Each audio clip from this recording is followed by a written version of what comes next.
Welcome to Whisper of Heart. Here, every story is a soft echo of emotion, the kind that lives quietly inside us, waiting to be heard tonight. Let me take you somewhere quiet. Close your eyes and imagine the scent of old letters, the kind that carry the weight of words never spoken. This is not a story about perfect love. It's about unfinished love, the kind that lingers between what we feel and what we never say. Sometimes silence becomes heavier than goodbye, and sometimes the bravest thing we can do is let go. Without being heard, so breathe in deeply. Feel the stillness around you, because what you're about to hear might remind you of someone you once almost loved. Let's begin. With a letter that was never sent and a heart that tried to forget. It started in spring, soft light through the window, coffee steam curling upward and laughter echoing down a quiet street. His name was Ethan. Mine was simply me. He wasn't extraordinary, at least not in the way stories describe. But when he smiled, it felt like the world paused for a heartbeat. We met at a small bookstore where time felt slower. He reached for the same book, a poetry collection about rain. Our fingers brushed, and we laughed, awkward and shy. Days turned into moments. Moments turned into something deeper, not yet love, but something that hummed softly beneath our ribs. We'd sit by the window, reading aloud, sometimes in silence, sometimes in laughter. He'd say, "You always look like you're listening to the wind," I'd whisper. "Maybe I am," narration tone, slow, tender.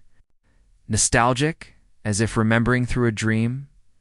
Love began quietly, like a page turning in a forgotten book, and neither of us knew how the story would end. Summer came too soon, and with it, the distance that words could not cross. Ethan began to fade, not suddenly, but gently, like color slipping from an old photograph. He still smiled, still spoke softly. But his eyes, they were elsewhere, caught in thoughts I couldn't reach. One evening, beneath the orange sky, I asked, "Are you leaving me?" He hesitated. "I don't know," he said. That night, I wrote him a letter not to beg, not to question, but to remember. I wrote about the way his laughter filled the room, the way he made poetry feel like prayer, and how every goodbye still carried the warmth of his hello, but I never sent it. Because some things are too fragile for paper, and some hearts can't survive the echo of rejection. So, I folded the letter, placed it inside a book we once shared, and whispered to myself, maybe love was never meant to stay. Months passed. Autumn returned, soft rain, golden leaves, and the smell of endings. I found the letter again while cleaning. The ink had faded, but the ache hadn't. I unfolded it carefully.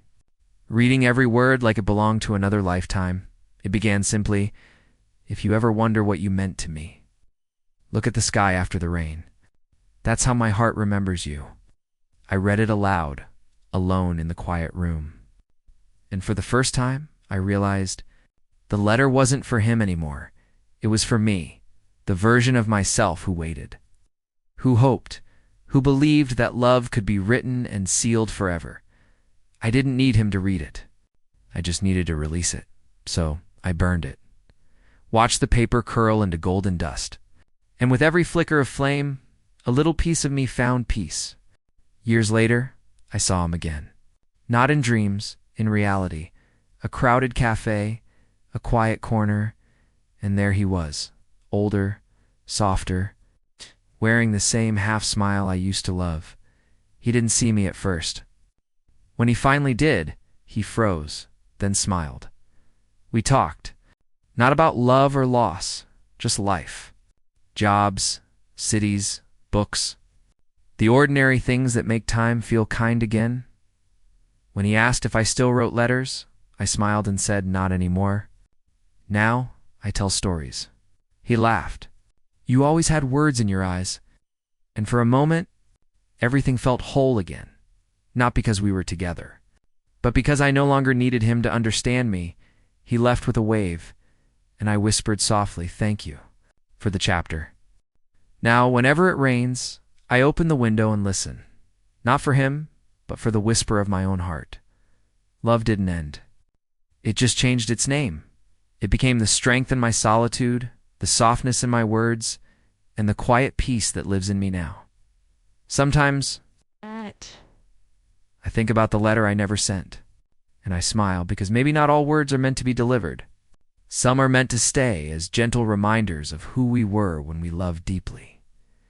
Ethan taught me something without knowing it, that love is not about possession, but about transformation, and in that truth, I found freedom.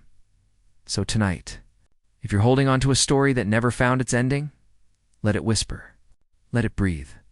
Because sometimes letting go is the most beautiful kind of love. Thank you for listening to Whisper of Heart. If this story found you tonight, maybe it was meant to. Every heart carries an unsent letter, a quiet memory, a name that time couldn't quite erase.